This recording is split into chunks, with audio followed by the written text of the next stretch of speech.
You ask Tiger to solve. This deals with linear equations with one unknown. The final result is w equals 4. Let's solve it step by step. Simplify the expression. Expand the parentheses.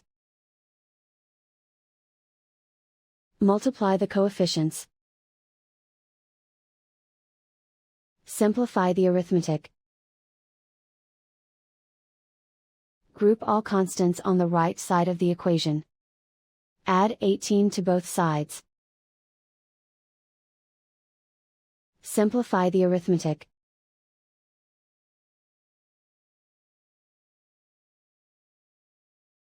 Isolate the w. Divide both sides by 9. Simplify the fraction.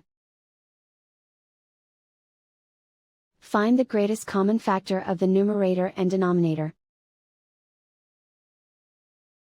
Factor out and cancel the greatest common factor.